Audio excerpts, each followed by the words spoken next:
ಭಾಷಣ ಕಾಯ್ದೆ ಇನ್ನು ಗವರ್ನರ್ ಅವ್ರದ್ದು ಸಿಗ್ನೇಚರೇ ಆಗಿಲ್ಲ. ಆದರೂ ಕೂಡ ನಮ್ಮ ಕಾರ್ಯಕರ್ತನಾಗಿರ್ತಕ್ಕಂಥ ವಿಕಾಸ್ ಪುತ್ತೂರ್ ಅವರಿಗೆ ನೋಟಿಸ್ ಕೊಡ್ತಾರೆ. ನೀವು ದ್ವೇಷ ಭಾಷಣವನ್ನು ಮಾಡಿದರೆ ನಿಮ್ಮ ಮೇಲೆ ದ್ವೇಷ ಭಾಷಣದ ಕೇಸನ್ನು ಹಾಕಬೇಕಾಗತ್ತೆ ಅಂತ ಎಚ್ಚರಿಕೆಯ ನೋಟಿಸನ್ನು ಕೊಡ್ತಾರೆ. ಇನ್ನು ಆ ಕಾಯ್ದೆನೇ ಜಾರಿಗೆ ಬಂದಿಲ್ಲ ಮತ್ತು ಭಾಷಣವಂತೂ ಇನ್ನೂ ಮಾಡೇ ಇಲ್ಲ. ಅಂದರೆ ಈ ಸರ್ಕಾರ ಎಷ್ಟು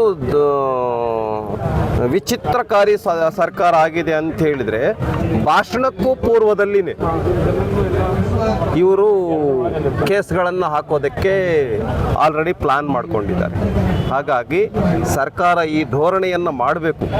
ಯಾರು ಮಹಿಳೆಯರಿಗೆ ಗೌರವ ಕೊಡಲ್ಲ, ಅವಾಚ್ಯ ಶಬ್ದಗಳಿಂದ ಬೈತಾರೆ, ಅಂಥವ್ರ ಮೇಲೆ ಕೇಸ್ ಹಾಕಿದರೂ ಕೂಡ 10-12 ದಿನ ಆದರೂ ಕೂಡ ಅವ್ರನ್ನ ಅರೆಸ್ಟ್ ಮಾಡಲ್ಲ.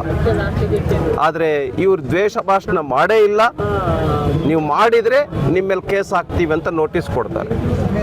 ಆದರೆ ದ್ವೇಷ ಭಾಷಣವನ್ನು ಮಾಡಿ ಆಗಿದೆ, ಮಾತಾಡಾಗಿದೆ.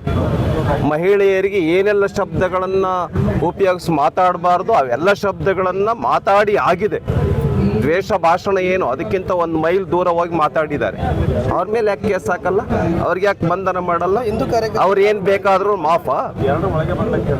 ಹಿಂದೂ ಕಾರ್ಯಕರ್ತರು ಅಥವಾ ರಾಷ್ಟ್ರೀಯ ವಿಚಾರವನ್ನು ಹೊಂದಿರತಕ್ಕಂಥವ್ರು ಇವ್ರ ಮೇಲೆ ಮಾತ್ರ ಕೇಸ್ ಹಾಕೋದಕ್ಕೆ ಈ ಒಂದು ಕಾಯ್ದೆಯನ್ನು ತೆಗೆದುಕೊಂಡು ಬಂದಿದ್ರಾ? ಇದಕ್ಕೆ ಜನ ನಿಮಗೆ ಸರಿಯಾದ ಪಾಠವನ್ನು ಕಲಿಸ್ತಾರೆ ಅಂತೇಳಿ ಈ ಸಂದರ್ಭದಲ್ಲಿ ನಾನು ಹೇಳಿದ್ರೆ, ಈಗ ಬಾಂಗ್ಲಾದವರು ಒಳ ಬರ್ಲಕ್ಕೆ ಕಾರಣ ಯಾರು? ಕೇಂದ್ರ ಸರ್ಕಾರದ ಕಾರಣ. ಕೇಂದ್ರ ಸರ್ಕಾರ